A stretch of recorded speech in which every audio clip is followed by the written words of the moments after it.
Hello, everybody, and welcome to the Project Infinite podcast, the podcast hosted by Rob Court, where we go throughout the multiverse. It's a lot. That's a tough intro. I'm trying to freestyle for a little bit. Yeah, I was like, whoa, he's adding new words. Yes, this is the Project Infinite podcast, the podcast covering the infinite, ever-expanding multiverse of fandom. He covered everything else. Movies, comics, TV shows, video games. We're here for you. Yeah. Best intro ever, I think. Pop punk music from the 2000s if you're Bruce Wayne. We nailed it. Nailed that intro. Yes, as you heard, that is Court. I am Rob, and Court, it's a news-filled week. News-filled, trailer-filled. Man, we had to adjust the episode by like 11... by like the 10, hour. Yeah, by the hour. Yeah. Thankfully, we didn't get a Thor trailer, because that would have just thrown everything else into chaos. We'd had a special edition episode again. But first, some melancholy news. William Hurt passed away over the weekend. Very sad. Yeah.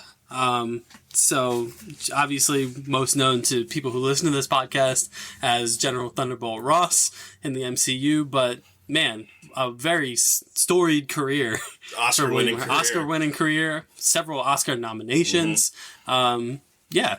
Anything in particular that he's in that you would recommend for the people? No, I mean, his Oscar performances definitely, but there's a movie that came out in 2007 called Into the Wild that I recently watched, where he plays the main character's father, and William Hurt is like, he's with that old guard of actors that garner that, that attention, that really character-driven attention, and that really, like, almost bombastic, very authoritative way of acting, and just that old kind of, like, gunslinger is not the right word to use, but that, like, old West type of thinking, even, like, in modern day acting of, like, when you come on screen, you demand presence, and he really kind of captures that. Even playing Thunderbolt Ross, to the people that listen to this, same kind of concept. He's just very, very forward in his acting, and just very, pompous, and very, very forward. I really like the way he kind of takes his approach to every role, and just one of the better actors. I mean, one of the best actors. Just listening to his Oscar nominations left us sadly. So yeah, sad day. That was a very abrupt news that we heard 2 days ago or 3 days ago, I believe now. Yeah, he had been battling prostate cancer for the better part of the last 4 years, possibly longer. He announced it in 2018. Passed away at 71. Good life, long life, but also too short. Yeah. You know what I mean? Right. Great actor, will be sorely missed. Mm-hmm. And there's no easy way to transition out of that. But we do have more Oppenheimer casting, in case you're interested. If you thought we weren't going to do it. This has to be the 5th week in a row? 5th week in a row, and like maybe 9th week total. So, Matthias, oh boy, Schweighöfer? Oh, we apologize for butchering your name. Yeah. He was in Army of Thieves, Zack Snyder's new zombie universe that he and Netflix are teaming up to create and expand. And cool. Yeah. We never have much to say about these. And then the other one that we didn't get to last week was Josh Peck. Yeah, Josh Peck. My cousin. Yeah. But you're revealing secrets. From Drake and Josh fame, yes. Obviously. Yeah. Cool. Who else wants to be an Oppenheimer? Anyone else stepping up to the plate? Man, we're gonna get to the premiere of this movie. If it's the last thing we do, we got to get to the premiere. We're the number one leading most like platform for this. Like, we need to make sure we're there. Yeah, I just need this movie to start filming. Yeah. Oh man, when this movie starts filming, Christopher Nolan's just waiting on the nuke. That's all he's waiting for. He's just waiting for the clearance on the nuke, and then we'll be all full speed ahead. I just don't think they're going to give him a nuke. Maybe he'll just build one. That's even worse. He grew the corn for Interstellar, so I don't know what this man's capable of. And then he sold it. Don't sell the nuke. Don't sell the nuke. Yeah, don't do that. That's not good.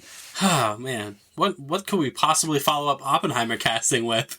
Well, we built the foundation of this whole thing. It's one of the 4 pillars. The 4 pillars. Dune, Andrew Garfield, Fast and Furious, and Spider-Man No Way Home hype are the pillars of this.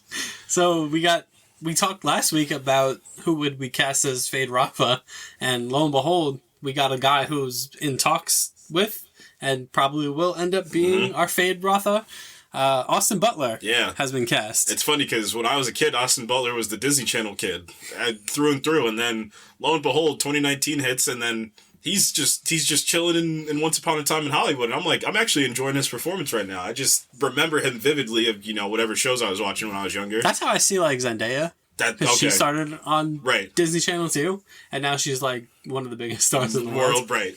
So, yeah, so he is playing Elvis as well. So that's a big role. I said whoever his agent is deserves a fat raise, because he's going to play the new villain in one of the biggest action franchises that's being built, and he's also playing Elvis Presley, one of the biggest rock stars in the history of the world, so not bad, Austin Butler. Yeah, so, I mean, like we talked about last week, we had a short list of people that we would like to see. He wasn't on it. No, he wasn't. But, pleasantly good. surprised, yeah. Yeah, that Elvis trailer really kind of took me by surprise. I wasn't expecting that kind of take to. I knew it was going to be a little bit eccentric, but I wasn't expecting that full on take to it. So definitely looking forward to that. Directed by I believe the director of The Great Gatsby is directing this new Elvis movie, and Tom Hanks is also in it. So yeah, good. Tom Hanks. Yeah, good stuff, Austin Butler. I hope you have a really successful career. Denis Villeneuve has said he's got the script in hand, ready to roll. So Dune Part 2 coming to a theater near you, maybe next year, maybe 2024. I'm hoping I think we're going to get the 2023 release, like the late 2023 release. I hope they just keep it where it's always around my birthday, so I have an extra birthday gift. But who knows, because movie studios are fickle, and no studio more fickle than those who produce DC films, because they push back literally everything. What about Sony? I mean, look, they pushed back the one thing, which is still coming. Yeah, 3 weeks. Oh, yeah. But yeah, so DC pushed back their entire slate, which is an odd move because they released that. Extremely odd, because they made it a point to get that done for DC Fandom. That was even after DC Fandom, or was that out DC Fandom? No, it came out after. Yeah, it only came out within the last month or two. And what's funny is when we went to our fan screening of the Batman, that whole sizzle reel ran it didn't run at the theaters. It ran at that fan event. So it was very, insistent that the DCEU is finally getting back on track. We're going to use, the nostalgia piece for The Flash. We're going to have Aquaman come back because everybody loves Jason Momoa, and the fun one was a fun romp. And obviously, this new take for Black Adam with the Justice Society. I mean, now maybe the world's biggest star. So it's not a bad kind of mix to have. And now everything got pushed back to next year, except for Shazam. Shazam! I guess someone had to bite the bullet. Yeah, I think that's exactly what happened, because you're not going to push The Rock back. Obviously, you're not going to put him up against somebody, which we're going to get into in a second. That's the thing. Shazam 2: Fury of the Gods is going to now be in direct competition, release weekend and all, with the Avatar sequel. Yeah. I don't think that's going to last. I think they're just going to push Shazam to January, if that's the case. Yeah, there is absolute, because let me tell you something. When this Avatar trailer comes out, it's going to break the internet as soon as because people have really short memories. Because when Avatar was coming out, it was like this Avengers Endgame world. That was it. That was really it when it was coming out. It was the movie that everybody was going to see. It was one of the biggest, spectacles of all time in filmmaking. And now that you're telling me the sequel's coming out, how many years later has it been? It's 2008? 14 years later? Yeah. Yeah. I'm sorry, Zachary Levi and David Sandberg. The only way that they hang on to that release date is if Avatar gets pushed back. Which I don't think it will, because I know James Cameron was very adamant that this movie is coming out on time. I'd hope so. Yeah. Because, 14 years has been a long time. Yeah. Like you said, people either have short memories or really weren't around, honestly, when the first Avatar came out. Yeah. I was a senior in high school when the first Avatar came out. I wasn't a senior in high school when the first Avatar came out. I maintain, it started the 3D cinema experience. It's, to this day, the best movie I've ever seen in 3D. It was one of the most surreal, immersive experiences I ever had in a theater, because most 3D movies, if you even see them now, is just stuff coming at you. Right. You know what I mean? It's not that simple to tell an effective story. With Avatar, it was immersive. It was subtle things in the movie theater that made you feel like you were in the world. And that's what made that movie until Avengers Endgame came around, it was the biggest movie of all time. Exactly. And it's saying something, because it's not Star Wars, it's not Marvel, it's not DC, it wasn't any of the, Harry Potter, it wasn't any of these franchises. It was something new and see what it did for, you know, the whole world of film. So once this movie comes out, it's going to be the biggest movie in the world. It's going to be one of the most talked about movies of all time at the moment when it comes out in December. So agreed. We'll see if this Shazam date, maybe we'll review Avatar. That's a movie I'd really want to dive back into. I'd love to go back and watch that and talk about it again. From the score to the visuals to, I mean, some of the performances in that movie as well. Just absolutely amazing through and through. One of the, you know, something, like I said, it was new. It was something that wasn't really seen before on that scale. And it's always how I love my approach to sci-fi, where you can have these big, you know, set pieces and, you know, these big fight scenes, but it all comes down to, you know, the world you're living in and the characters you're living through them too. So. Yeah. So I don't know what else to say about that. I mean, the Flash thing is just a gag at this point. Yeah, it's becoming kind of concerning, but my whole thing too is I think that it's very reactionary, because you got to think of what happened. So this Batman movie came out, and then funny enough, they pushed back the other property with the other Batman in it to kind of maybe give Robert Pattinson some more room to breathe, because this movie's going to hit HBO Max in, I believe, a little over a month. So it's not, you know, how as long as of a turnaround as like a Spider-Man No Way Home is, but yeah, I can definitely see them saying, let's push it apart a little bit, you know, get a little bit of space in between. 5 times this Flash movie has been pushed back from release dates. And the narrative of this movie also changed drastically. Directors have changed a bunch. I believe, I can't remember what movie he did, but the first director of the Flash movie, I remember I was very excited for it, and then they changed it again. And then how many times have they, it's been 2 or 3. 2 or 3 times. Script changes. Major script changes. So, I don't know, man. Yeah. We still don't know what this movie is truly going to be. I have more faith in the other 3 movies, I think. Specifically for me, Black Adam is the one I'm actually really looking forward to that. Yeah. So we have some directing news. Yes. So Deadpool 3 has a director, and it is Sean Levy. Yes. Who Ryan Reynolds is very familiar with right now. From your favorite movie of last year. Free Guy. Yes, he directed Free Guy, which I thoroughly enjoyed, and he also directed The Adam Project, which I will talk about. Which I'm going to talk about. I'll give you guys a little review. So, good. I mean, it's someone that Ryan Reynolds is very familiar with, someone that has put together a couple really nice movies. Yeah, and he also worked on Stranger Things, if I'm not mistaken, which is probably the one that they probably pulled him. Obviously, Free Guy recently, but Stranger Things specifically, but...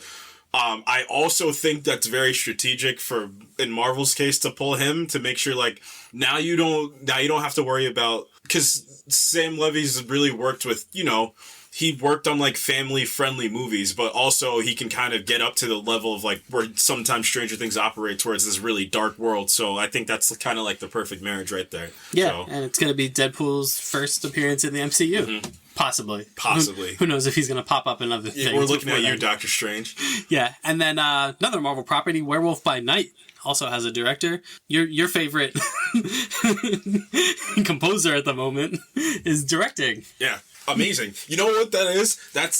It's funny because Spider-Man No Way Home. I'll throw in another piece of news. Spider-Man No Way Home got released a week early for streaming, so I watched it this morning, and it was funny because it was that, and then you scroll through clips of the Batman, and I'm just like, Michael Giacchino should just be able to do whatever he wants at this point. And now he is. Yeah, now he is, absolutely. So, yeah, I mean, the guy's... I mean, I personally think he's reaching, like, Hans Zimmer level of like fame at this point, just because of he's worked on the 2 biggest superheroes of all time at this point. So, I mean, he's extremely talented. He's an Oscar winner. I think it's something, and it's funny, people don't really realize like how immersive you need to be when you create a score. So I wouldn't be surprised if he was making sure he was proficient in everything else to kind of create these worlds. I mean, the Batman score is probably the perfect example of that, of making sure you have to understand the narrative to create the perfect, you know, auditory experience in the theater as well. So I'm looking for, that's actually pretty cool. I think that's a lot of fun.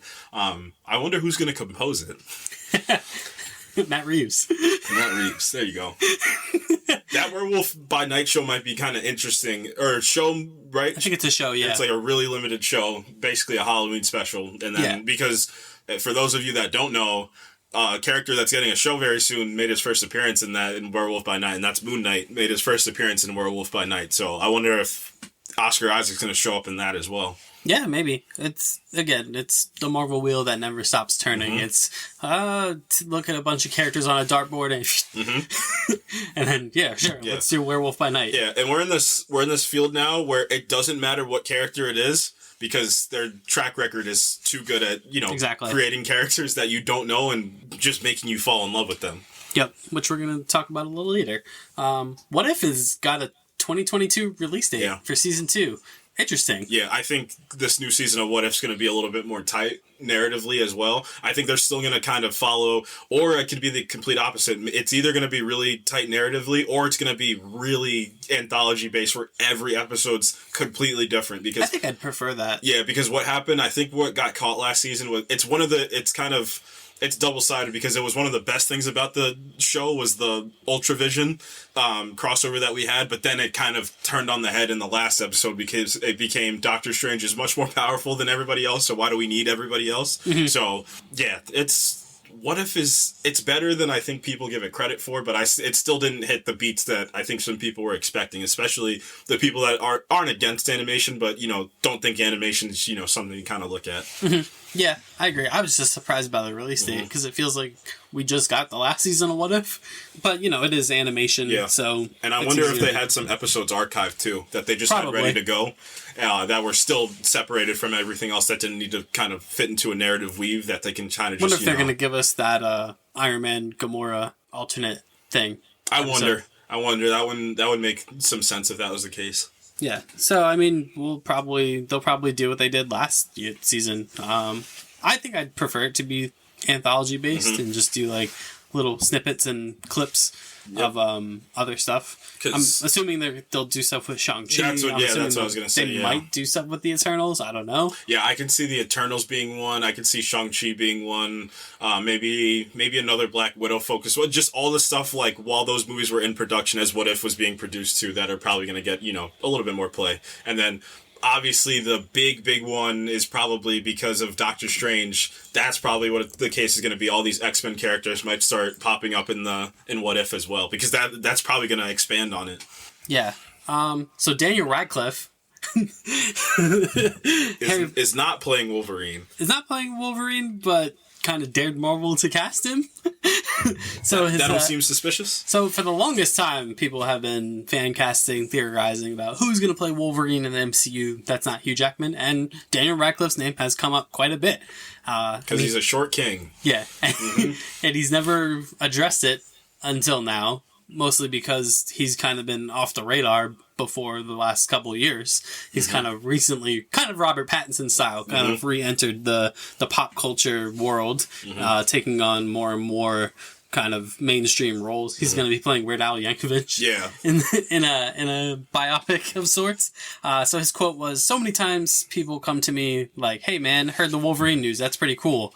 No, I don't know anything about it. I appreciate that somebody is clearly going like, Wolverine's actually short in the comics. You should get a short guy to do it. But I don't see them going from Hugh Jackman to me. But who knows? Prove me wrong, Marvel." Yeah. So I just thought that was interesting that he finally addressed it. And, I'd love to see Daniel Radcliffe pop up in the MCU at some point. Not necessarily as Wolverine, but I'd like to see him pop up. Yeah, I think that would be cool. You know what? I'm just trying to think of anybody he can play. I mean, the Wolverine one, I think that would be interesting because obviously Wolverine's supposed to be like I hate to use the words supposed to be because there's so many iterations of these characters where and we're probably going to talk about that when we get to the surprise Miss Marvel trailer from this morning, but these characters don't need to follow every single page of the mainline comic book that you see. And I think this is the perfect example of it. Like, Hugh Jackman is beloved amongst everybody. And I mean, like, there's probably like 1% of people that don't like Hugh Jackman as Wolverine. And that's a very drastic change from comic Wolverine because he's much more... It's funny because, like, the newer comics you get to, Wolverine's much more team-based than, the Wolverine in the movies, essentially, because the movie Wolverine is really separated unless it really hits the fan. And I'm talking, like, the first X-Men movie where, like, Magneto was about to turn everybody into mutants, or Days of Future Past. Like, unless it's, like, a big crossover, Wolverine's very, like, nomadic and very, travel-based and away from everybody.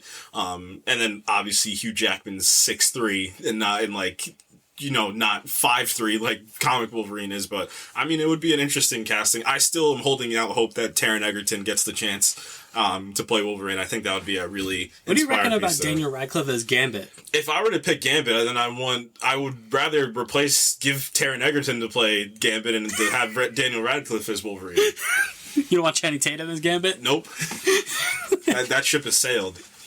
Long ago. Yeah. Back when we were doing an X-Men Origins anthology. Do you remember that? Yeah, that's whatever the Sonyverse is doing now is what the X-Men were doing in the 2010s. Yeah. I just think that, yeah, I mean, who knows? Yeah, who knows? That Wolverine casting is going to be, like, internet breaking whenever it happens. Right. It doesn't matter who because at least the Fantastic Four have the advantage of, their movies, the track record of the movies not being too great, but the X-Men movies are, like, some of those, especially, like I said, Hugh Jackman's Wolverine, and coupled with some of these, I mean, he went off on the biggest high of high notes, like, he went off on the note that people want Tobey Maguire's Spider-Man to go out on, and he pulled it off, and I mean, in my opinion, had one of the best movies of 2017, regardless of the superhero genre. It's just one of the best movies of that year. I don't know who's going to try to follow that up, but I'm glad that somebody could potentially follow that up, because not everybody needs to, be the same person as before. Spider-Man are the perfect example of that. You don't need to be who came before you. Agreed. So before we get into our triple barrel of trailers, David Lindelof is potentially doing a Star Wars movie. I'll take it. That's fun. Yeah. For anybody who watched Watchmen. Mm-hmm. That guy knows what he's doing. Yeah. I guess we can talk Watchmen for a second since we're here. So I'll never forget that Watchmen show, because that was before HBO Max, right? The Watchmen came out. So this is when Game of Thrones was at its absolute height of internet hype. And everything, like, every week you're going to watch, and I'll never forget, like, the first episode came on, and I was like, the production value of this is, like, astronomical. Like, I don't know how they got the budget to even think about doing this. And then, obviously, Regina King, just phenomenal, as, what was her name in the show? I forget what her name was. Something sister. I forget. I'll remember, but... it's one of my favorite shows, period, of all time. It's just incredibly well done. I mean, Jeremy Irons as Ozymandias is probably one of my favorite villains of all time as well. Like, that show just has so much... there's so much, like, pomp and circumstance to that show. Like, it's just so, like, elevated in its narrative. The world's much bigger than you would give it credit for, because you think, like, a Watchmen TV show, like, they're not going to hit the same beats as, like, the Watchmen movie, or the most famous one of the most famous comics of all time, or graphic novels, but lo and behold, they pulled it off. And you're telling me he's going to get a Star Wars movie? Listen, if they want to kind of run two narratives, I mean, the Mandalorians are so popular right now, you can kind of run two narratives at the same time if you're Star Wars, so you can kind of have your whoever... I would like him to take the Mandalorian side of things, or maybe he take the Jedi side of things, and you let Bryce Dallas Howard take the Mandalorian side of things, and you kind of, intercut them and weave them would be kind of interesting. That would be my plan. Star Wars is in such an interesting place right now. We'll talk about that when we talk about the Kenobi trailer later, but it's in a place where we don't have films that are going to be in the Skywalker umbrella. Right. They're going to be doing totally different ideas, totally different narratives, so get these directors in that can direct things and hopefully don't have to tie together to a larger narrative. And I think what's important about that is kind of distancing yourself away from, like, this, like you said, the Skywalker narrative, like, because what that does, it kind of pigeonholes you into, like, I need to make sure I hit these same beats that every single movie over and over again. The tone has to be the same through and through for everything. Once you kind of branch out a little bit, The Mandalorian's a great example. I don't have to do that now. I can kind of take this and make it my own, make it darker, make it lighter, whatever I have to do to, create my own narrative to fit into the Star Wars universe, because I think when George Lucas was creating, the Star Wars lore, it did start out as, one of the great, like, it's a great example, and it's the prototype example of a hero's journey, starting from, small village to, being one of the most powerful beings in the universe. But it's the universe itself is what Star Wars really latched onto, because it is cool. You're seeing, the journey of Luke Skywalker, but at the same time, the world's being built around you to the point where you have TV shows, video games, books, comics. You have everything that encompasses the universe. It's not just about the Skywalkers. It's about a galaxy far, far ago and whatever they say. The opening crawl thing. Yeah, a long time ago in a galaxy far, far away. There it is. Yeah, it's weird that they attach these directors to things without knowing what they're doing, because we saw that with Rian Johnson, and then that's possibly not even happening anymore. Mm-hmm. We saw it with Patty Jenkins, and that's also possibly not happening anymore. Right. So like they get these, pretty renowned directors to do stuff and then end up not doing anything with it for one reason or the other. But I hope this happens. I hope, like you said, I hope that they give Bryce Dallas Howard something to do, because I think she's more than proved her mettle with the episodes of The Mandalorian that she's done, and the episode of Book of Boba Fett that she's done. I almost forgot about that because in my mind it's a Mandalorian episode, but it was under the Book of Boba Fett umbrella. So yeah, interesting times for Star Wars. Yeah. And we'll talk about that in a little bit, as you got a triple triad of trailers released. Triple triad of trailers. That's why they call you, that's why your superhero name's the writer. So first and foremost, The Boys. The Boys Season is back. 3, Amazon Prime's hit show. That kind of took the world by storm for a little bit. Been gone for a little while, but now it's back. Homelander's back. All your favorites. Anthony Starr might not be back, but Homelander's back. Anthony Starr, what are you doing, man? Yeah, you turned Homeland. You went full Homelander. You never go full Homelander. It looks good. I mean, it looks like The Boys. Yeah, that's all you can really say about it, right? Sometimes with these trailers, you're like, oh, that's interesting. But this trailer was more like a sizzle reel of everything you remember about The Boys. It's brash. It's violent. It's gruesome. Yep. Surprisingly emotional at points. Much like, that's basically the tone of the show, right? So everybody's back who's not deceased. Yeah. or had their head blown off. Yeah. Spoiler alert. Yeah. I think I'm most looking forward to Jensen Ackles, honestly. Yeah. So that's the big casting, is Jensen Ackles is playing Soldier Boy. So if anybody out there knows the Boys comics, Soldier Boy's he's basically Captain America. Yeah. Because the Boys is essentially analogs for other heroes. Right. So this is your Captain America analog, Soldier Boy, played by Jensen Ackles from obviously Supernatural fame. Right.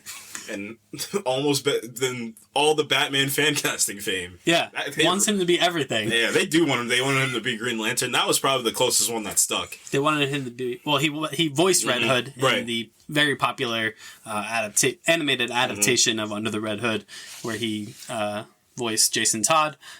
People have wanted him to play Jason Todd live action. He's aged out of that since. He's 75 years old. But now people want him to be Batman. Yeah.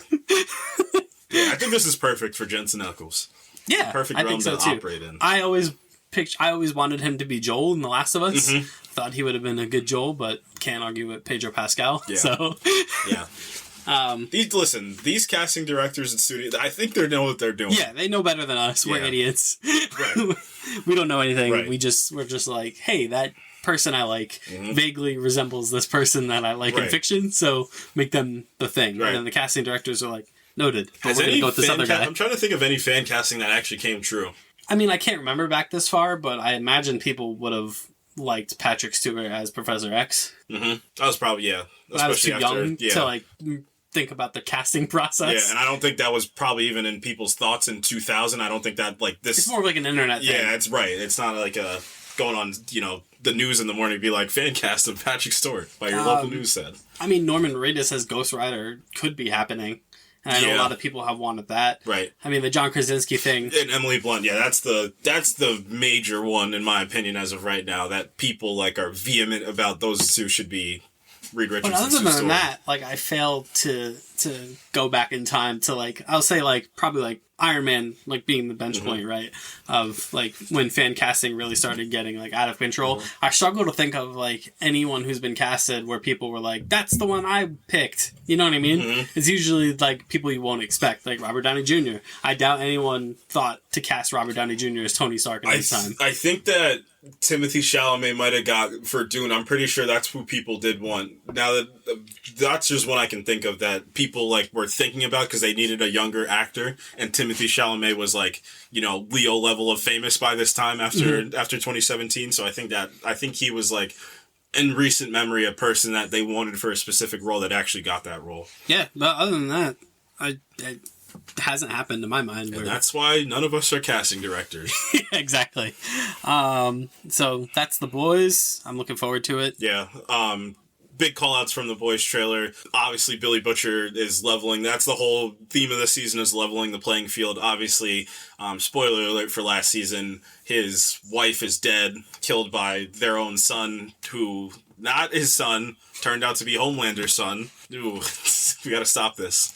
Homelander's child accidentally killed their mother in an attempt to save her, and now we're picking up where Billy says we need to level the playing field. We need powers of ourselves, and I think what's going to happen. He's going to get addicted to it almost, and like it's the Obi-Wan line, like you became the very thing you swore to destroy. Mm-hmm. So it's like you're going to get addicted to using these powers and like knowing how good it feels and like how good some of them feel this whole like for the last X amount of years of their life using the Compound V, either whether it be against your will or knowingly, but. The Boys is, really, really rough, rugged, and, it's a great transition from your normal, superhero content that we're about to dive into. It's like, it's just very different. Yeah, it's a great alternative. Mm-hmm. You know what I mean? And it doesn't really strive to be anything other than it's 18 plus, it's adult, like it's not for kids at all. Yeah. It's a good fun time. I just watched The Boys Diabolical, which is the animated, I guess, I don't know if it's supposed to be canon or not, but it's much more like the Boys comics than it is like the TV show. But it's again, like even for animation, just it's 18 plus, like it's R-rated, like it's really dark. It's really lighthearted in a way, and like just really like satire based. It's great. Also, I always say for the boys are, if there were superheroes in the real world, it would be the Boys. That's the approach that would happen. Like, I will die on the hill that it's the most realistic take on what superheroes would be like. They'd be corporate led if that was the case. Mm-hmm. Like, they would be commercialized. Like, it wouldn't be like the Avengers or the Justice League. It would be like commercials, which I think they threw in there with that whole Kylie Jenner ad thing. I thought that was great. That was hilarious. But yeah, you have A-Train back, you have the Deep back, Homelander, the whole team, Queen Maeve, all back. So I'm looking forward to another fun season coming out on June 3rd. Yeah. Which is right around, so we're going to have a lot of content by the time June rolls around, because we're going to have Umbrella Academy, we're going to have The Boys, we're going to have Kenobi, and we're going to have Ms. Marvel. So it's a good thing we do these wrap-ups after the seasons are done. Yep. Because yeah, it's going to be a lot. Yeah. So transitioning to Ms. Marvel. Marvel dropped a surprise trailer today, not for Thor, like a lot of people have been thinking. Ms. Marvel got a trailer. First time we've seen her since the D23 thingamajig. Yep. We saw a little bit of her, we saw a little bit of She-Hulk, we saw a little bit of Moon Knight, and now you're seeing these three shows kind of starting to take the forefront. Obviously, Moon Knight coming out within the next couple of weeks, and then Ms. Marvel coming out in June. What did you think of this trailer? It's gonna be fun. It's gonna be a fun rom. It didn't grab me the same as other things have. Like, it didn't, immediately excite me or make me kind of, giddy for anything. But conversely, at the same time, it kind of gave me a little bit of hope that, it's something that looks not very different, but it's something that looks very refreshing almost. Like, it's just, now that there's no Spider-Man, no high school era Spider-Man anymore, like, this is your teen show now. Like, and it's funny because I guess the argument that's going to be made against this is like, I can't relate to this. Well, I can't relate to a billionaire in an iron suit, or I can't relate to a literal god. Like, I can't relate to people like that. But we do. We immediately do. And, like, this is probably more relatable because it's a girl in high school that has identity crisis issues. Like, perfect. We all went through that at some point. There's so many different aspects of character that people can relate to that they don't realize they relate to, other than how the character looks. It's about theme. It's about the struggles of the character. Like, we all relate to different things in different parts of the character. That's the whole reason why when you look at, we'll use the MCU in particular because there's so many characters. It's why, like, when you ask people who their favorite character the MCU is, it's almost always going to be different, because just because you don't look like Captain America doesn't mean you can't relate to Captain America, or you don't relate to his ideals or what he stands for, or, all that other stuff. There's no reason why you can't relate to Gamora. She's a green alien from another planet, but you can still relate to her because she has emotions and feelings and different things that you can identify with. This is no different. Obviously, the good part about this is the representation piece, where people who look like Kamala Khan, can identify with that struggle because that spoiler alert, that's going to be a big piece of the show also about how a Middle Eastern girl from New Jersey can kind of leave her mark in a superhero world. It's not going to be easy, and it's not easy, not even in the superhero world, but in the regular world too. Yeah, and it, like, beside the point, like, it's an interesting narrative, like, regardless of her race or religion, it's an interesting narrative. Like, how are you supposed to, like, inject yourself into the superhero world? Because it's the Hawkeye thing of, like, the world that the MCU lives in now. It's extremely lived in now. So now it's to the point of, like, well, now these Avengers are running around, like, why can't I live that same life? And she even says the line in the trailer, like, that life, I didn't think I was gonna thought I was gonna love that life. It's not that simple. It's much more complicated than that. It's much darker. It's much scarier than I gave it credit for. And I can really see, like, a nice little arc being, built for her on the back of, this is almost like a prequel to the Marvels that's coming out next year, because the Marvels is predicated on Captain Marvel, Miss Marvel, and Monica Rambeau kind of teaming up against whatever threat it may be. Yep, and that's established immediately, her connection with the Captain Marvel character, as it should be.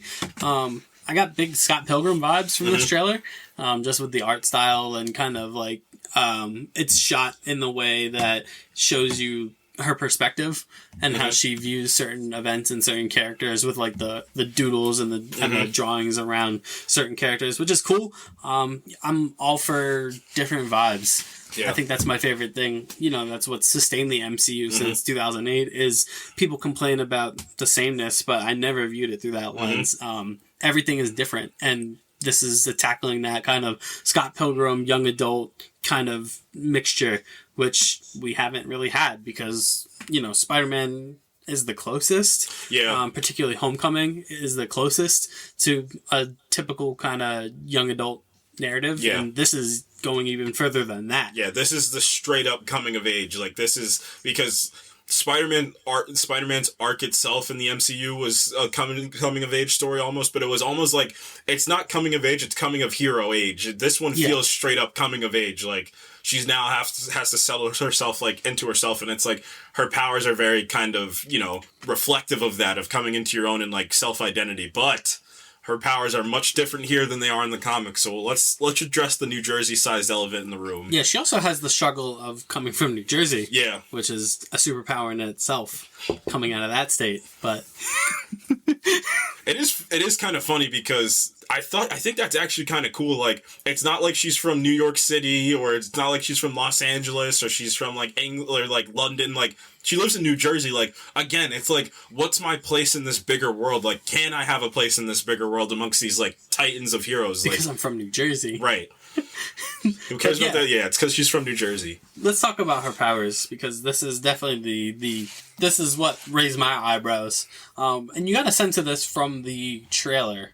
Or from the poster. Yeah, it's the first poster. Yeah, the first poster, and it was that little sizzle reel. When people were like, what's going on here? Right. She doesn't, where's the big stretchy hands? Where's Mr. Fantastic? Where's the big stretchy hands? Where's the embiggening? Where's all that?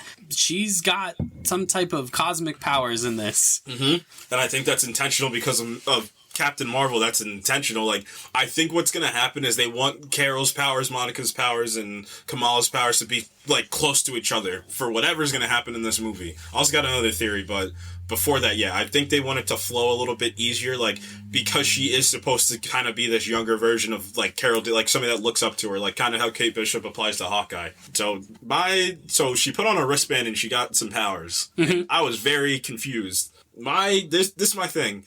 Shang-Chi, that post-credit scene when they said this thing it's not from here, and it's drawing a whole bunch of power and it's drawing somebody here. I wonder if these two things come from the same place. That's my theory, because it doesn't look like it's from Earth, I'll tell you that much. So I don't know. It just looks similar, like the way they're kind of activated. Like, I wouldn't be surprised if that's the case. And they're still skating around the inhuman aspect of her character, which is a big part if anyone played through the Avengers game. And if you want a good stepping off point for Kamala Khan, play the Avengers game, play the story mode, and because that game is told pretty much from her point of view, and it's a really good introduction to that character, what she's about, her attitude, her mindset, especially towards the more established heroes and how she views them.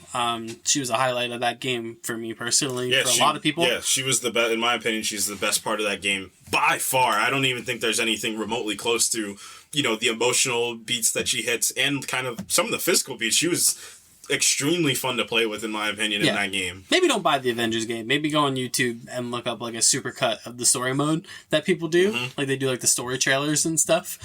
Maybe do that. But I'm interested because we live in this world now with the MCU where people are so hyper fixated on comic accuracy for some reason, which is surprising to me because when this whole MCU started, nobody really cared, which is why they got away with what they got away with with Iron Man, was because nobody was really paying attention to Iron Man in the comics and how he was. So they were just like freewheeling it with Robert Downey Jr. and they're like, hey, just go out there and be charming Robert Downey Jr. Guardians of the Galaxy are a great example of that, of being, Star-Lord specifically, of being very different than what he was when he, like, his New Age debut, like the 2000s debut that he had, extremely different. And now the comics retroactively, caught up to the MCU version.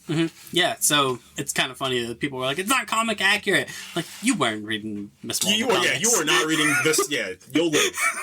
You'll be fine. Yeah, that's the thing with this stuff all the time is once you get past the initial shock of like, oh, this is like a different take on what I'm used to seeing or what I usually see, you get over it. You get past it because they usually hand wave it away in some type of universe way about why. And she's still got a little bit of stretchy hands. Yeah, and that's not what's important. Right. Like, that's not exactly. that's not the thing. Like, it's the narrative that's important. And it's not to say down the line, she loses the cosmic powers and just gets stretchy powers. Yeah, like maybe they take another crack at the Inhumans, which I hope they do. Like, I hope they take another chance, especially with this Disney Plus realm. Like, just say that Inhuman show never happened. I don't think anybody would complain if you just said that never was a thing, and you say, here's a whole new set of Inhumans done proper.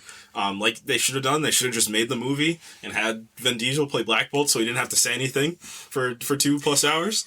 But beside the point, take another crack at it, and maybe that would be interesting. Maybe she loses her powers, and then she gets hit with the Terrigenesis, and then she transforms into, like, tried and true Miss Marvel. Yeah, there's nothing to say that can't happen, because there were a lot of people being like, well, Spider-Man's not doing what he does in the comics, and then guess what? Yeah, that's your favorite part. He is now Spider-Man, quote unquote. Some, 6 appearances in the MCU later, he's where you would expect him to be in the comics. Yeah. So it's almost like there's something called a character arc. Yeah, it's like they have a plan for all this stuff. It's crazy talk that people don't... It's almost like what we're doing with Robert Pattinson's Batman, where his Bruce Wayne's sad and moody, and it's probably because he has a little bit of a character arc ahead of him. Yeah, everyone's so reactionary now. Right. It's like, now we're reactionary to trailers. Yeah. Right.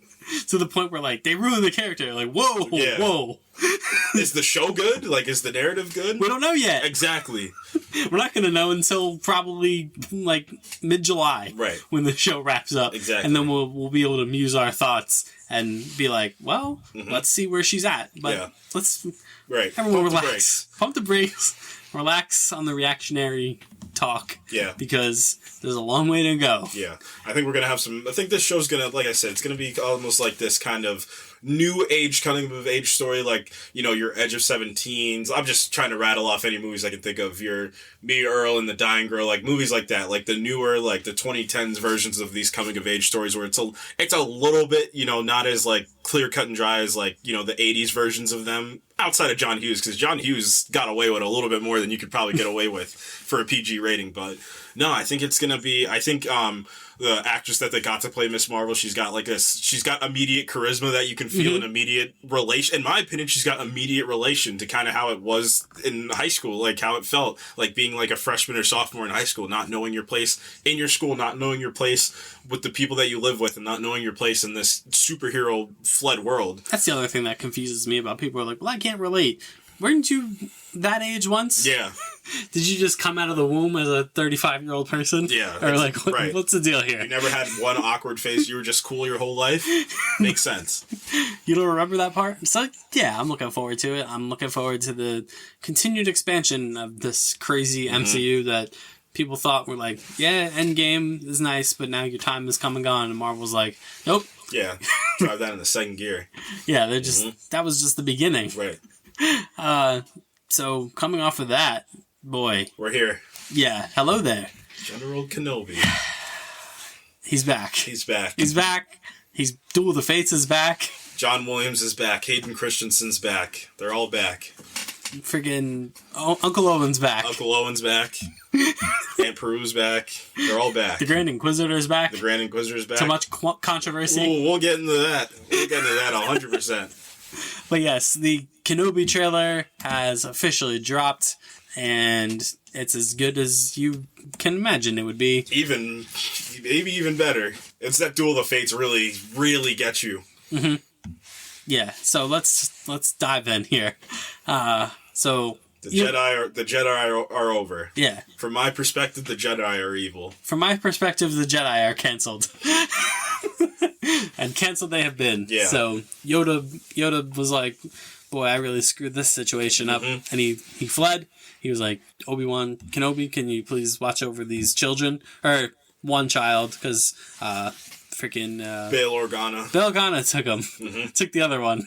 Jimmy Smits. Yeah. Jimmy Smits rolled in and was like, I'll take that one. I saw this joke where it was just like Bail Organa or Leia's just, having to go to like, whatever like the school that like young girls have to go to, like to learn manners and stuff, and like Luke's just on a farm just playing around. It's just like, man, Luke got the good end of the stick. And he is playing around. We see a little bit of young Luke Skywalker in this. He's having a grand old... He just wants to get his power converters from the Tashi station. That's Not played by Mark Hamill in this one, because he's a child. That's a miss. They should have de-aged Mark Hamill. Down to like a baby? Yeah, down to a child. Child Mark Hamill? Yeah. They could probably do it. Missed. With Disney money? Mm-hmm. They could absolutely do it. Get a picture of child Mark Hamill and superimpose his face on young Luke Skywalker. Mm-hmm. So, Ewan McGregor's back. So good. So good to see you, Ewan McGregor. I'm telling you, we're in this age of nostalgia now, and what a better time to, kind of give a little bit more credence to older movies that are not great to make them feel better, because Andrew Garfield just made his whole year based off that. And now we're back. To be fair, he's the best part of the prequels. Right. It's him and Darth Maul, pretty much. Right. And Sir Christopher Lee. And Sam Jackson. Yeah. Who's trying to come back? Yeah, I meant to throw that in the news section. We can talk about that now. Yeah, because I just got a notification as we were talking that he wants to work with Bryce Dallas Howard on something. And hey, listen, if y'all want to do a quick 6-episode Mace show, what are they just going to call it, Mace or Windu? I would do that. That would be amazing. I told you how when we did the Book of Boba Fett episode that I think it would be a cool thing to do for season 2 of Book of Boba Fett, where like you do have Boba Fett doing his stuff, and then like you cut to like Mace Windu doing his own stuff, and then they collide. I think that'd be super cool. Yeah, like because Boba still needs revenge for his father, because that's never been wrapped up ever. Maybe.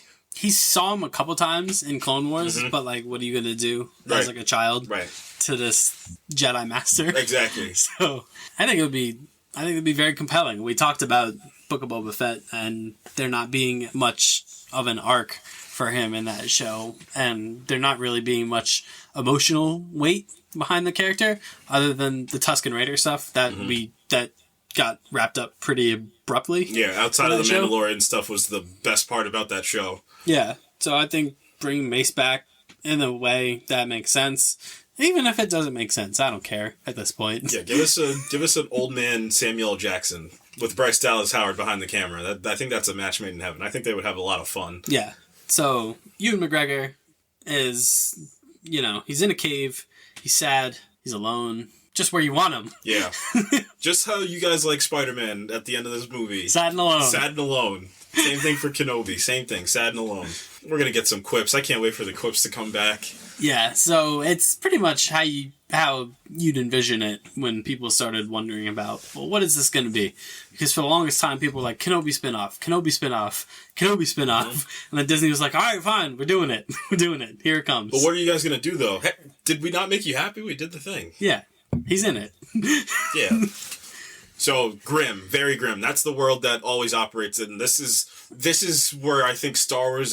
This is one of the realms where Star Wars is at its best. It's during Order 66. It's either Order 66 itself or the aftermath of Order 66. Usually get very, very fickle and very, sad. It's like it's a depression that goes around the entire universe, and especially for the Jedi. Yeah, and I really love the perspective in which they go about, because how many perspectives have we seen from Order 66 at this point in 2022 of something that happened in 2005? We've seen games do it, we've seen movies do it, we've seen TV shows do it, we've seen comics do it, we've seen for a books series do of it. movies that isn't very well received, people are real hung up on on prequel lore and nostalgia. Right.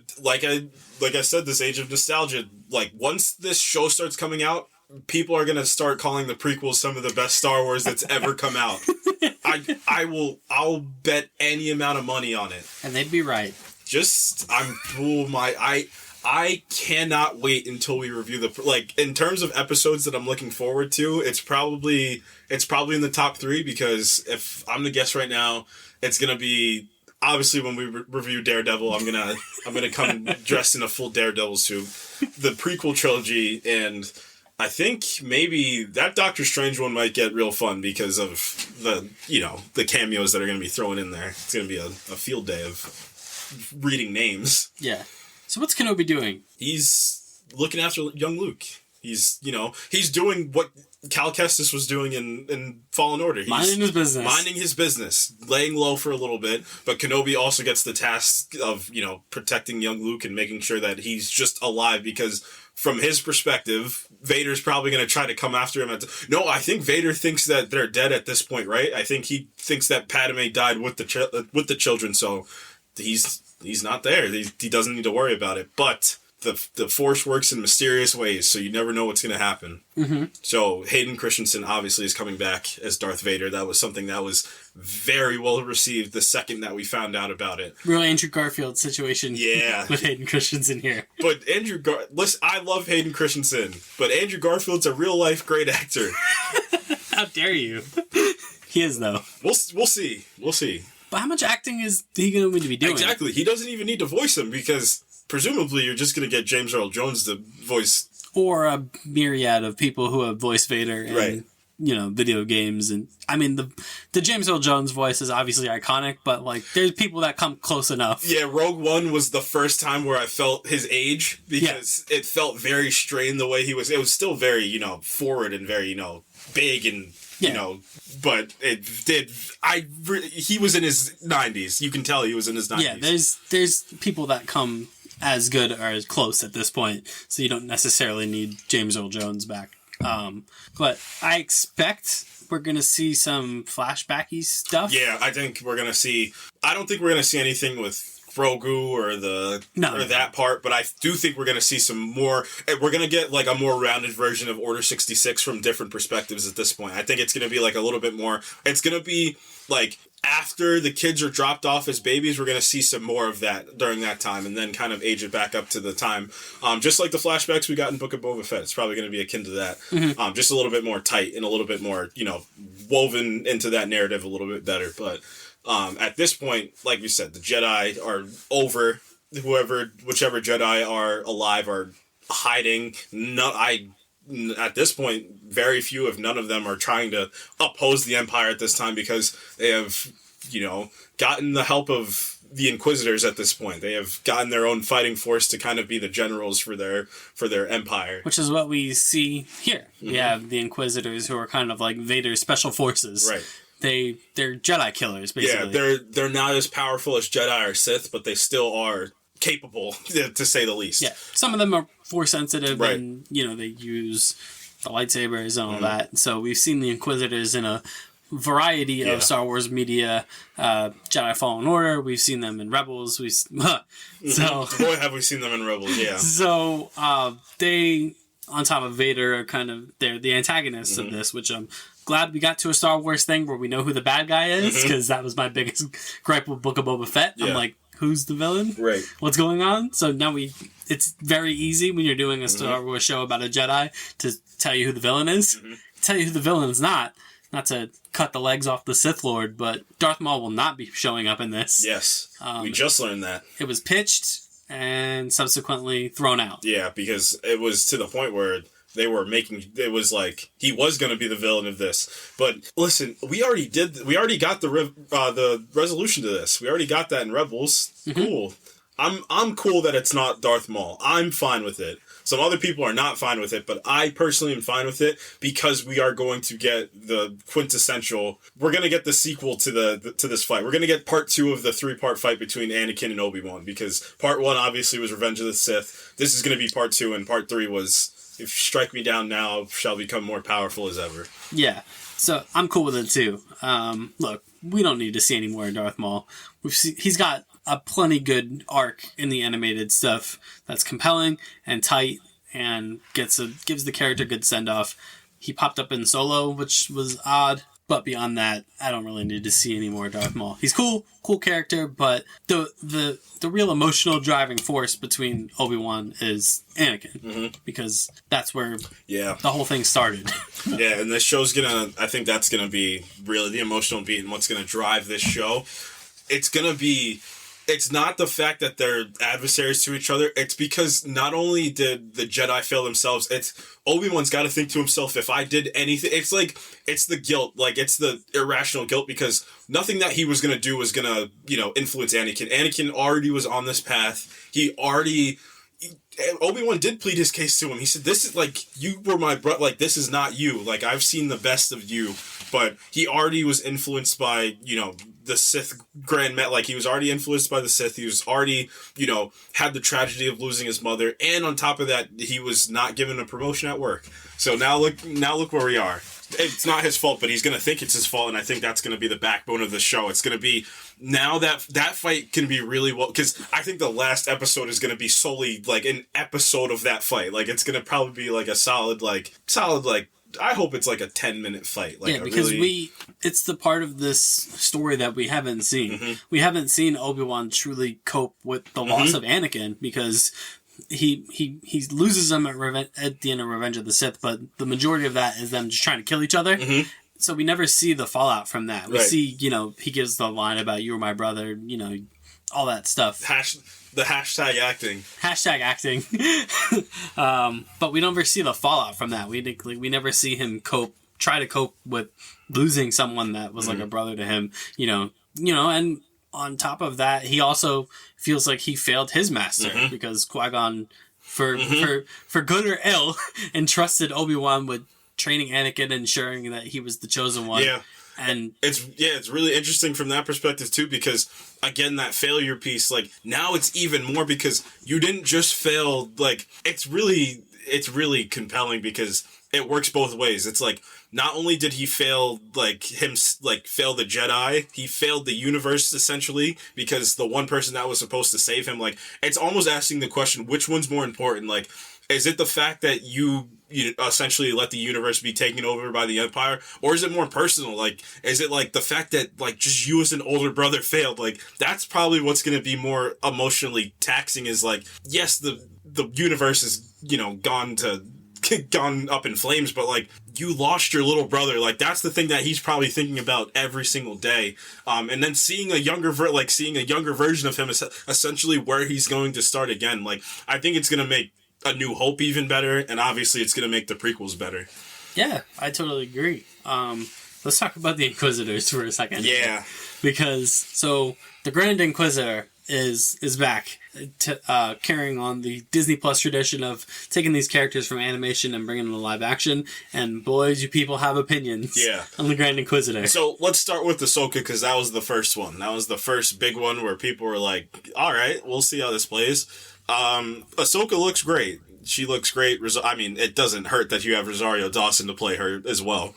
You get one of the more famous actresses in the world, but that one, good adaptation. It more felt like her. You know what I mean? I think that's equally as important as the look is the feel. Do they feel like this character that people have fallen in love with? Then you get to Cad Bane, and I knew that people were going to have issues with whatever they reverse adapted, because Listen, I thought Cad Bane looked fine, but people had some issues with his look, and I don't even think it was major. Like, they wanted his face to be longer, and I said, the animation style makes all their faces look a little bit skinnier, right? Yeah, look at Count Dooku. Right, Count Dooku looks ridiculous if you were to do, like, you would have to smush a human's head together to do that. And then we get to the Grand Inquisitor, and boy, oh boy, did people not like that one bit. Yeah, I don't know, man. It's weird. Yeah. People get so up in arms about, like, the smallest things. Right. Like, it's gonna be fine. Yeah. Like, he's gonna look like the Grand Inquisitor. He's gonna, be the Grand Inquisitor. Yeah, he's gonna be evil. It's fine. Yeah. I think we'll live. But you want to know my only gripe? I wish they would have got Papa Malfoy, who voiced him in Rebels, to play him. Jason Isaacs? Yeah. Yes. That would have. I agree with that. That would have been cool. Because that guy plays a phenomenal villain. Yeah, he does. But maybe he just didn't want to do it. That's what I'm thinking. I think he was like, "You want me to do what?" Yeah. No. I've already been in one big franchise. I'm not doing it again. You want me to put on what? Absolutely not. No.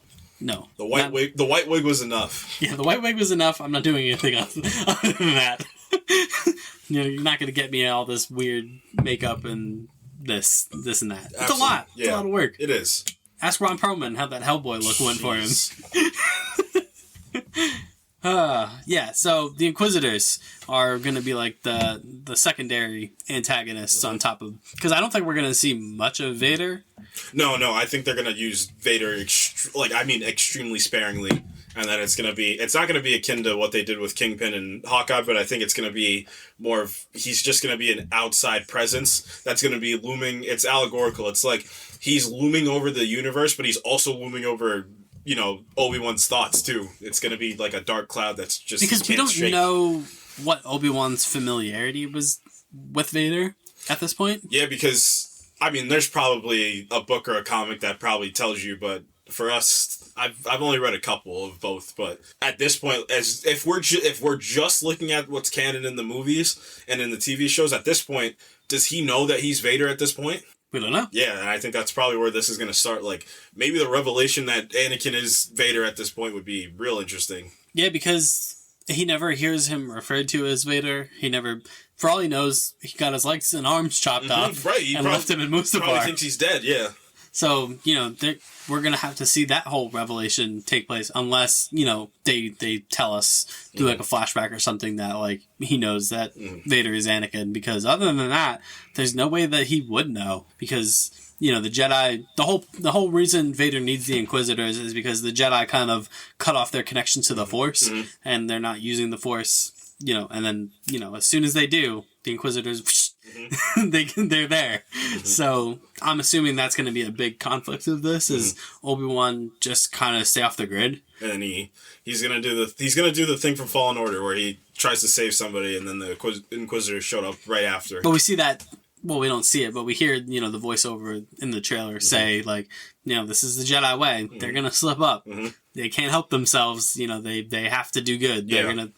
Someone's going to mess up at some point. Right. So, assumedly, Obi-Wan is going to mess up, and then the Inquisitors are going to be there. I think what would be kind of cooler, essentially, is maybe there's another Jedi in this, too, and that's the one that messes up, and Obi-Wan has to try to help them and say, like, hey, I was on the council myself. I can try to, get you away from here. Yeah. So, we have another Inquisitor in this.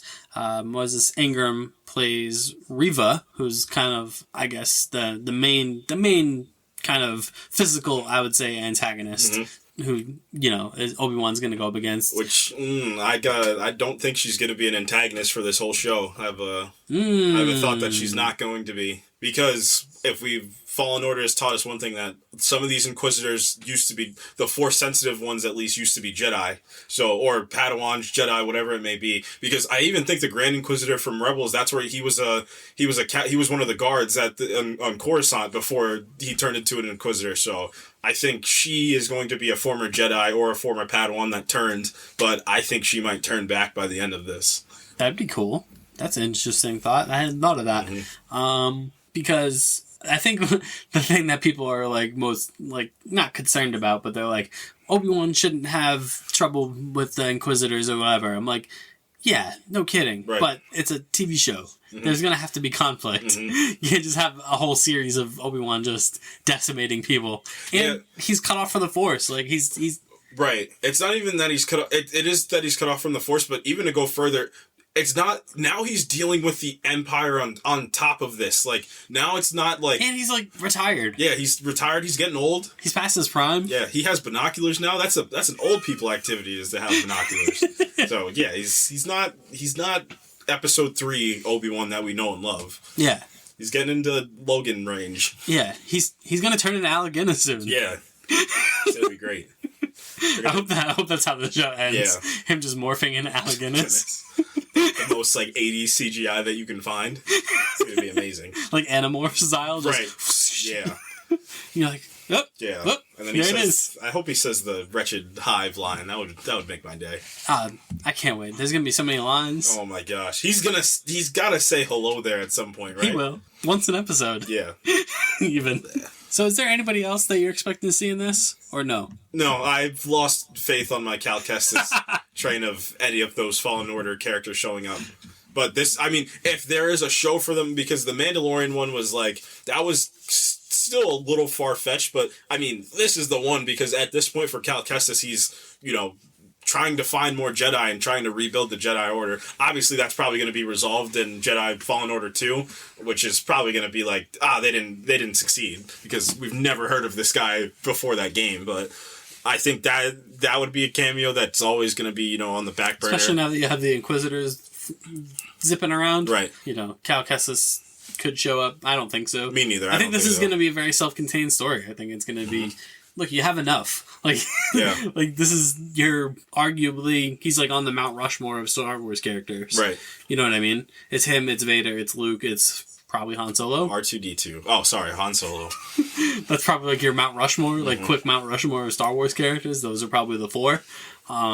So you don't need anything else. Yeah. This isn't a Book of Boba Fett situation where this you're is quick scramble because our story's not compelling. Arguably one of the most classic franchises in anything is finally getting one of the biggest payoffs of This all is time. the guy. Yeah, this is the guy. Yeah. This is the guy by which the foundation of the prequels was built. Right. Essentially. I don't think you can go all day about how the prequels are not great, but no one ever has a bad thing to say about Ewan McGregor as Obi-Wan. Now, like I keep saying, now we're in the nostalgia age. Well, those prequels are going to be eaten alive when this show's coming out. It's going to be... I think I saw someone who was like, Attack of the Clones isn't as bad. I'm like, whoa. No, whoa. Okay. All right. Because essentially what we're going to do is we still got to... Because if this was normal, we would have done week by week by week lead up to Kenobi, but now I know for a fact we're going to do the prequels at once, because I'm not going to talk at length about Attack of the Clones, because I will get angry if we do this. Fear leads to anger, anger leads to hate, hate leads to suffering. Yeah. That's Attack of the Clones. That is Attack of the Clones. That's the arc of Attack of the Clones. You fear the sequel of The Phantom Menace, then then you're angry, then you hate it, then you're suffering because you watched it. Mm-hmm. And then you're never the same after that. Yeah. But there is redemption, and that redemption comes at the last hour of Revenge of the Sith. Revenge of the Sith is good. Hashtag acting. I maintain Revenge of the Sith is good. Mm-hmm. Good for a prequel, good for any Star Wars movie. Yeah. I think Revenge of the Sith is good. And you're never going to talk me off that ledge. Yeah, we'll probably re-rank everything by the time Kenobi's over, I think we did in one of the episodes. I want to re-rank because I got some more thoughts, and I also want to throw the Fallen Order story in there, and I want to throw the animated sagas in there as well. I think that's the proper way to rate them, because... And Book of Boba Fett. Right, and Book of Boba Fett. I think that's the proper way to rank everything, because of how it's not like Marvel with the multiverse, like where you include it. It's like these are all interconnected in everything in the same timeline. It's not different timelines. It's the same through and through. So yeah, just tell me when the Mandalorian pops up in this. Yeah, as a kid. All right, do we have to split Book of Boba Fett into the Mandalorian season 2.5 for those 2 episodes? I'm never gonna. What a crazy thing to do! I'm never not gonna be baffled by that whole thing. He had 1 minute of screen time in two episodes of his own show. Wild. What a move. Yeah. What a maneuver. That was a power move. Yeah, I want to see the ratings. That's what I want to know. The ratings probably hit a all-time high when that happened. Anything else on Kenobi? No, I think this is going to be the biggest Disney Plus show of this year. This is going to be, because we have, what do we have? We have She-Hulk, we have Moon Knight, we have Ms. Marvel, we had Book of Boba Fett, Kenobi, and Andor this year? Or did they push it back to next year? I think it's this year. So, I mean, Kenobi's really, it feels like the crown on the head, and then Moon Knight is like steadily sneaking up the ladder but a little bit. This is the one. I mean, this is the one. I mean, even when Disney Plus got announced, people were like, give us a Kenobi show. And they're like, oh, yeah, easy. Relax. You guys don't care about Din Djarin? Look at Baby Yoda. He's cute. Yeah, they're like, here's the Mandalorian. And they're like, boo. Yeah. And then they saw the Mandalorian and they're like, oh. Yeah, yeah, we need more of that. Yeah. Maybe he should take over the Boba Fett show, too. That would be good. So, yeah, Kenobi's really the pillar of this Star Wars Disney Plus. It's going to be the... But people are just here to see Ewan McGregor and Hayden Christensen again. Right, because they've been training the both of them, like, this is going to lead into this big fight. Like, this is going to be one of the more legendary things that's ever happened on Disney Plus at this point, so... Or it's Star Wars in general. Yeah it could be really good. Yeah. As long as people just take the critical lenses off for a little bit and try not to be too over the top about being like, well, this isn't this. All right. Yeah, it's fun. I was watching, like, because you know how people feel about the sequels, so it was the fight when they fought the Praetorian Guard, which is, I don't care, cool. It was a really cool fight, and then they were like, look at how, slow their lightsaber movements are. I was like, to be honest, like, the Anakin versus Obi-Wan fight, however cool it is very polished and, like, very, like, clean. Like, and I understand, but, like... It's nuts. It is nuts. Like, but the sequel fights feel a little bit more raw, in my opinion. They feel a little bit more as if it were to happen, like how they would probably Well, they're move. like the original trilogy fights. Right. Go back and watch the original trilogy fights. Every kind of lightsaber swing is, like, deliberate. Yeah. And it's measured. Like, people are thinking about, like, it's like a chess match with swords. Right. Whereas in, like, the prequels, it's like, no holds barred. Yeah. Fast movements, doesn't matter, like...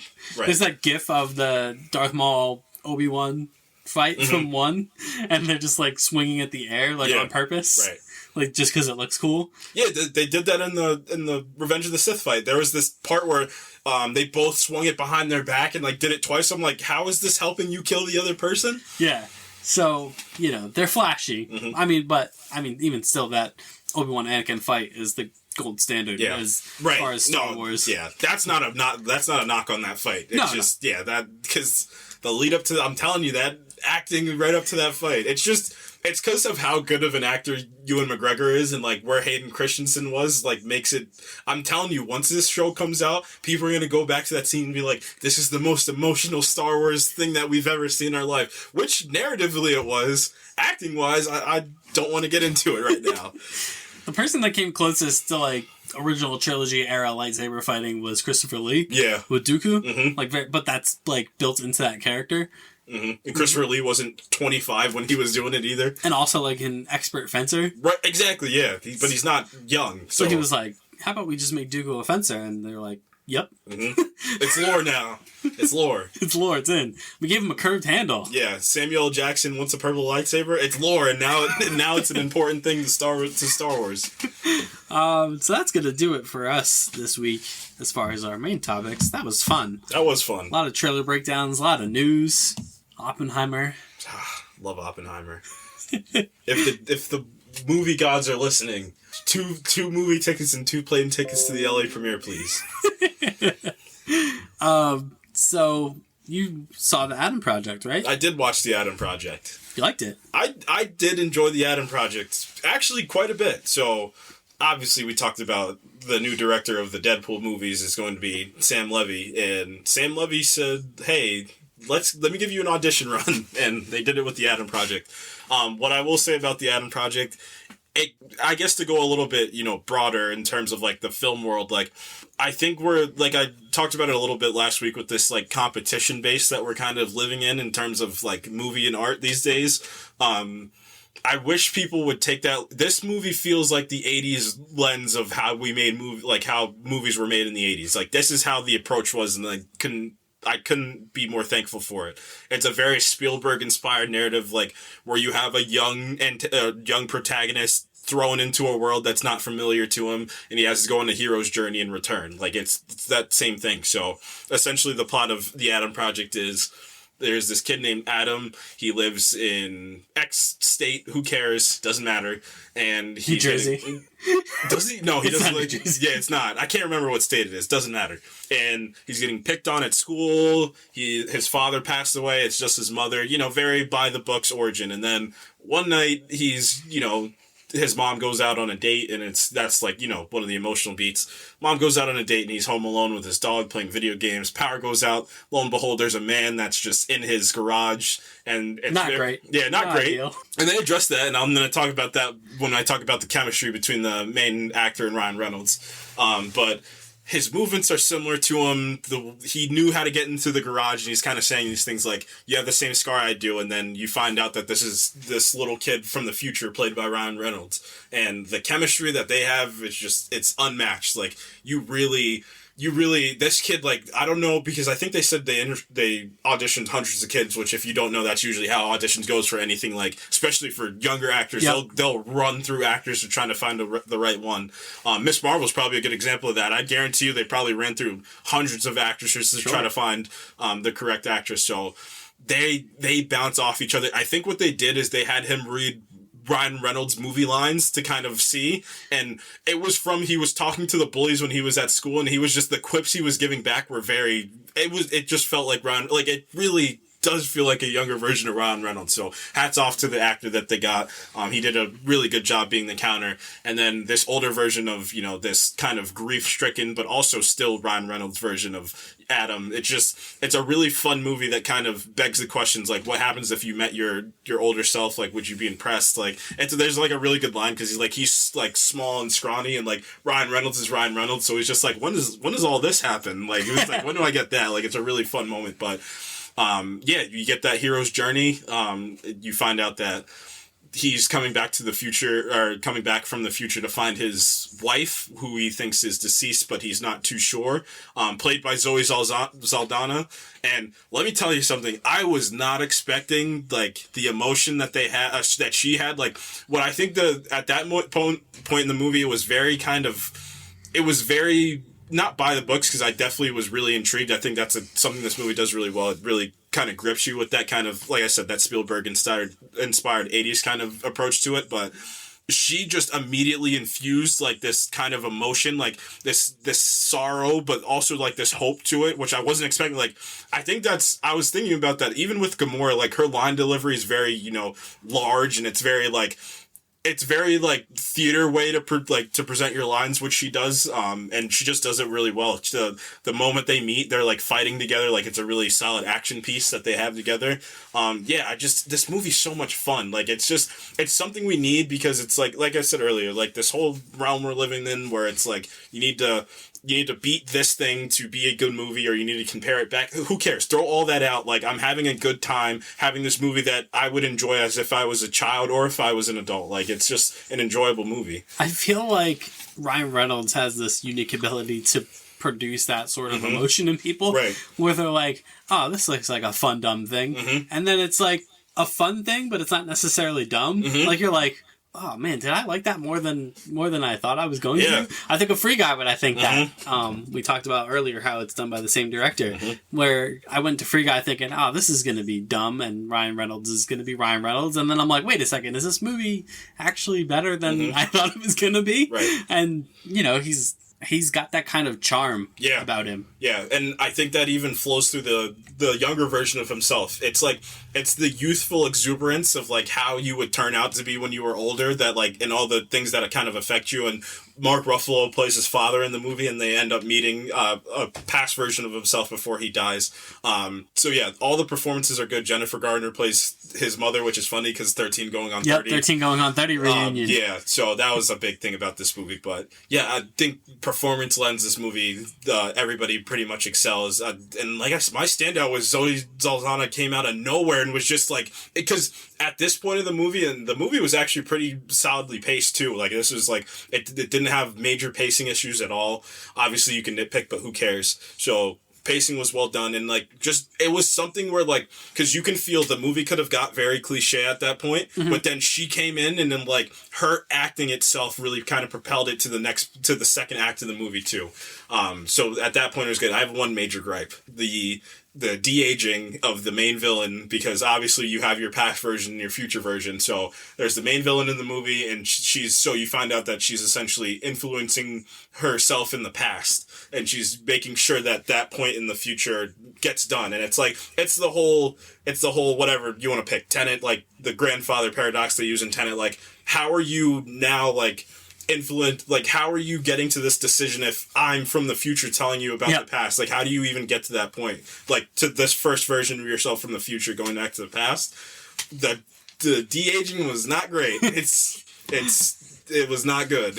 It was almost borderline unfortunate, but beside the point, it's funny when people call movies, like, bad because of that, because if y'all want to know, movie making and storytelling 101, narrative is key. It doesn't matter. It's the most important thing. Yeah, there's very few and far between, like, special effects that can totally take you out of a movie. Yeah.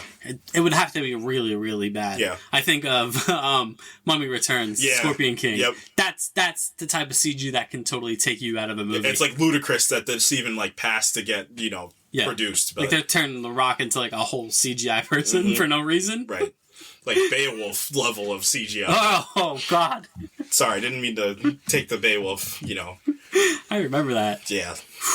That's rough. Yeah, but no, this movie you can watch it with your family, you can watch it with your friends, like, you watch it by yourself, like, Ryan Reynolds delivered, the kid delivers as well, everybody's really cohesive as well, and the world they build is pretty interesting too. It kind of, like, you find out that Mark Ruffalo is essentially the grandfather of time travel, but, like I always say in the approach to science fiction, who cares, like, cool, like, that's the thing, but, like, it really turns into, like, looking, like, it's the mirror thing, like, looking at your older version. Are you going to be proud of yourself? Are you disappointed in yourself? Like, are all the things that, like, do you want to reconcile for some of the things? That was a big, contention point between Mark Ruffalo and Ryan Reynolds in the movie, was, like, them not being able to reconcile, their relationship, because obviously he passes away before he's 13, he's 12 when or I believe he's 8 when he passes away, so he's much younger. So finally the three of them being able to be together, it's really well done. The emotion really ramps up in this movie at really solid points. So no, I think it's a really fun watch. I think Netflix is on the right path with some of their original content, and I'm looking forward to Sam Levy directing Deadpool 3. I think this was the test. I think this is what it was. It was the test run for that. Yeah, I agree. So watch The Adam Project, is what you're saying? Yeah, give it a watch. I'd recommend. Yeah, I wouldn't go in there trying to dissect it like like a Scorsese movie. Yeah, right. But I think it does, like, it lends that Spielberg way of like I said earlier, like that Spielberg way of making movies in the 80s, like E.T., like those types of movies. Like, that's the way that I would look at this movie. I think it kind of belongs to that echelon, maybe not in the same, like, in terms of, like, the overall, like, world impact, but I think it belongs in that same, like, narrative place of, like, how the impact could be for, like, people that are young now. Like, I think that's, like, Sam Levy, like, if he wants to create this future of, like, being that, not say any way, shape, or form he's Spielberg, but, like, still, like, we need more narratives like that, where you can just have fun and go on, like, kids can go on journeys, or adults can go on journeys. Like, that's how we should consume movies and films. Like, that's how it should be. It shouldn't be like, well, this particular arc didn't pay off then by this certain point in the movie. It shouldn't be a math equation. Like, it should be art. Just take that's what movies are for. They're like an escape, you know what I mean? Just take the blinders off and just enjoy a thing for a couple hours. Right. And don't be too harsh on it. I also have a time travel-y type of thing to talk about, because I have put some early hours into Square Enix's latest foray in the Final Fantasy series. Strangers of Paradise Final Fantasy Origin is a grim, kind of darker retelling of Final Fantasy 1, which circa 1987, I think, is when Final Fantasy 1 came out. And this also has time travel elements to it, because oh boy, from what I gather, and this is something that people picked up on when the trailer first released, so there's these very, like, non-Final Fantasy looking main characters in this, even down to their names. So you have Jack, who's the main character, which is the least Final Fantasy sounding character of all time, and he looks it too. He has, like, a black shirt, and, like, he's very modern looking. So there's him, there's Ash, there's Jed,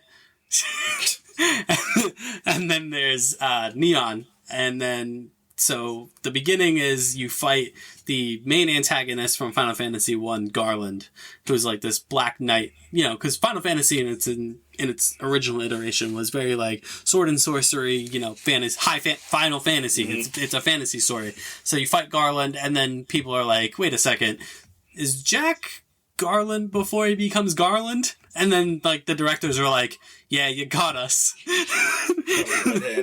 That's what the story is. So that's basically what Strangers of Paradise is. It is not only a retelling of Final Fantasy 1, but is a cyclical kind of time loop in a circle about how Garland became Garland. So that's pretty neat. And then the level design is also neat, where it has this weird level design where you know, you go through like these dungeons, very linear type of levels, but each level is based on a famous location or level from other Final Fantasy games, which is cool.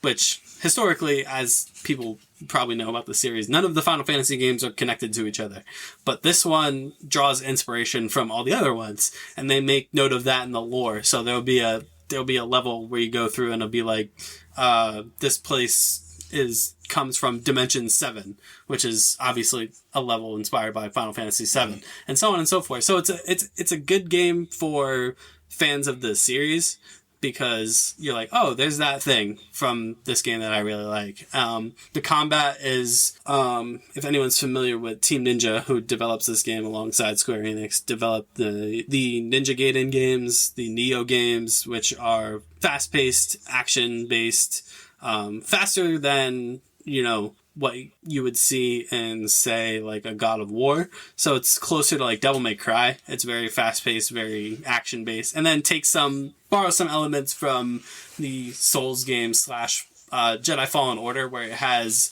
these not save points, but points of kind of like checkpoints that you can either rest at and refill your health and your potions, and then at the trade-off of enemies respawning.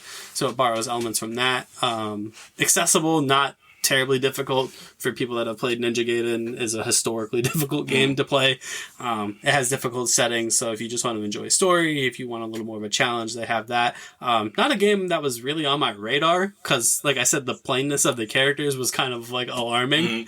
So I was like, I'm not really into this. And then there was a demo that came out a week ago that I played, and I was like, whoa. I was like, this game is better than I thought. So now I'm planning on sinking some time into that, after sinking 70 some odd hours into Horizon Forbidden West. So I'm ready to move on to like a new thing. PlayStation had a state of play last week that was focused on their Japanese developers. Some highlights from that. Returnal is getting an expansion, which is a sensational game that released last year. A lot of Game of the Year buzz around Returnal. Capcom's releasing a spiritual sequel to Dino Crisis called Exo Primal, where you're like, it's a multiplayer shooter where you're fighting dinosaurs. That's the best way I can explain that. And then Square Enix has a couple other things that they showed off, none of which was Final Fantasy 16, which is curious, because that game there's a lot of mystery around Final Fantasy 16. Much like Thor Love and Thunder. Yeah. So who knows when we're going to see that. But for now, they have another installment in the Final Fantasy series, Strangers of Paradise, and I'm looking forward to spending more time with that. Whew. That's it. We're done. You can follow us on Twitter at ProjectINF_pod. You can follow us on Facebook, where the new episodes go up automatically every morning as they're published. You can follow us on Instagram at the Project Infinite Pod. Yep. And next week, we don't know. Again, we're gonna have some fun next week. Maybe I like these things where we don't know what we're doing. Yeah. Because then like you get an episode like this one where it's like, oh, this happened, then this happened, right, and this happened. You're like, should we just talk about all of these things? Yeah. I'm like, yep. That's the conversation that happened an hour before we hopped on. So. It's Miss Marvel's fault, because I thought this was going to be much more Star Wars inspired for a full episode, and then Marvel said, here's Miss Marvel trailer, and I said, cool. Yeah. So next week, we don't know. Maybe there will be a thing that happens that we have to talk about. And hopefully that thing is Thor Love and Thunder, so we can spend the whole episode talking about it. Oh, man. The Cowcastus of the podcast. Yes. It counts. I'm counting it. Usually I tie it into like the thing that we talked about, but I'm counting it this week. I thought you were going to give me Ryan Reynolds from the Adam Project. So we talked about Inquisitors. We talked about Cal Kestis. Yeah. So it counts. I'm counting it. Yeah. Take it. 100% I'll take it. All right, guys. I guess that's going to do it for us. Next week, like I said, we don't know. You'll know when we know, pretty much. True. You want to sign us off since you signed us on? I did. Are we going to use that sign on from the beginning? Yeah. It's fun. I'll leave it in. We have fun. If there's one thing about us, we enjoy art to the fact where we just have fun. I left that opening in where you ranted about Spider-Man No Way Home. That was a perfect opening because, again, I was watching it, and now I'm just back where we started. And it's a loop. It's a time loop. And we just did this whole thing where we talked about not to take things too nitpicky. But listen, this is the thing, right? Suicide Squad looked great. The Suicide Squad looked great. And Spider-Man No Way Home is a fun narrative movie. I don't think it's winning any awards for visuals. Yikes. Zoink Scoob. That's it. We're getting canceled by Marvel. We are. Or am I going to get a cultist of followers that agree with me? Don't ever accuse us of being Marvel fanboys. Yeah. You know how many Martin Scorsese takes I've had on here? I'm just trying to get my movie made. That's what this is about. Yeah. When I apply to these schools, I'm just gonna throw in the sizzle reel of me agreeing with Martin Scorsese and trashing Marvel, and I'm gonna be like, that guy. That guy, he gets it. He gets it. He gets it. He gets it. Make another Taxi Driver. All right, guys. We'll see you next week. Peace.